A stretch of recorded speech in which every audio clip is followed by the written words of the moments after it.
Hi, Harriet Gordon here, and today I'm going to go over a couple of things that you can do that correlates with this book called Moody Cow Meditates by Carrie Lee McLean.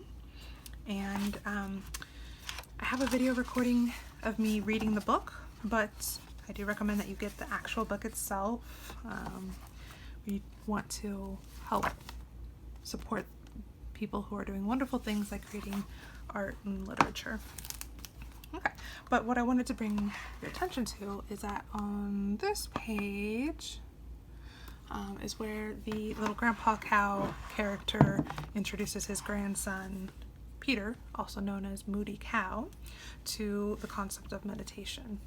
And he uses a bowl, kind of like this one. It's called a singing bowl, and it's used to help reset our minds, our frequencies, our vibrations by striking the bowl, and we're just going to notice the sound.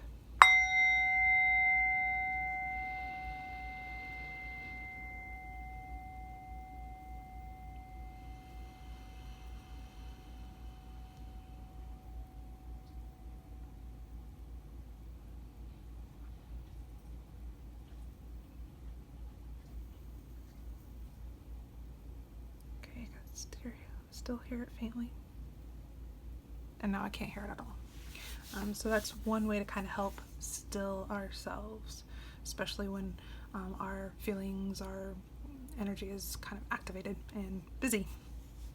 So that's just one of the things that Grandpa Cow uses to help teach Moody Cow to settle his thoughts.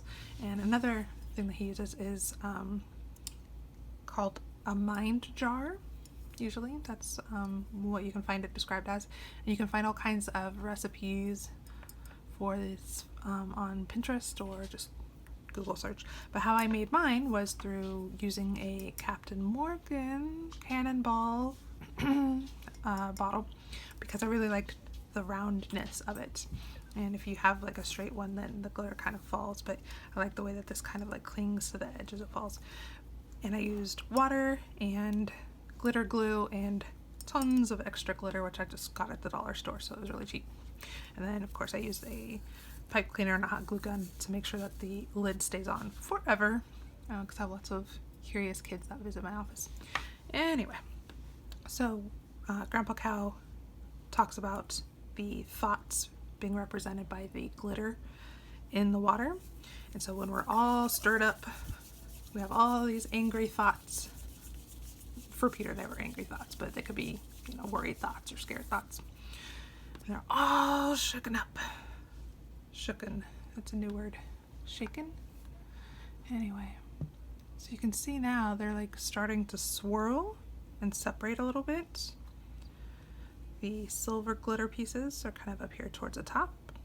The darker blue glitter pieces are coming down to the bottom. And you can really just draw it out by noticing. Let's just notice. What do we notice? I see lots of bubbles up here.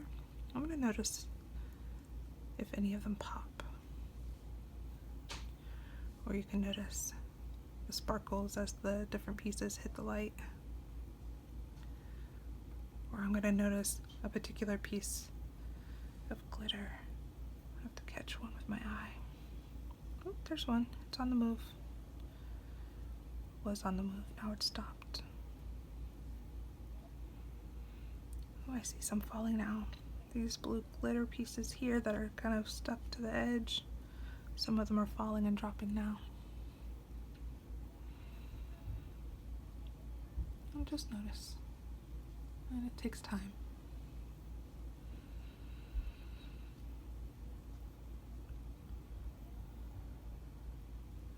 And you can encourage the kid or kids that you're working with to breathe deeply, and they can do their noticing out loud or just in their mind. And then it looks like I noticed that the water up here is more clear than it was. I don't see the silver pieces of glitter so much anymore. So I'm going to carefully move this without stirring it up again. Oh, and I notice all the bubbles just went to the top. And I notice here, hopefully you can see this okay, like a lot of the dark blues there at the bottom. And where it was kind of at an angle, because I was holding the bottle at an angle, now it's starting to even out a little bit when I hold it upright.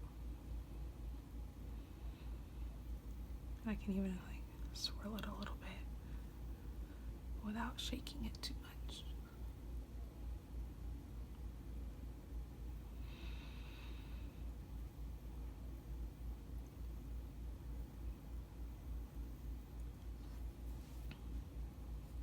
Oh, look at all that silver glitter there now.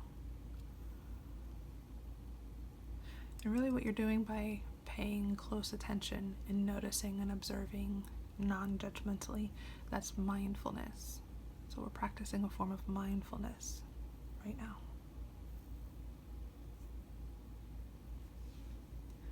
And that's that.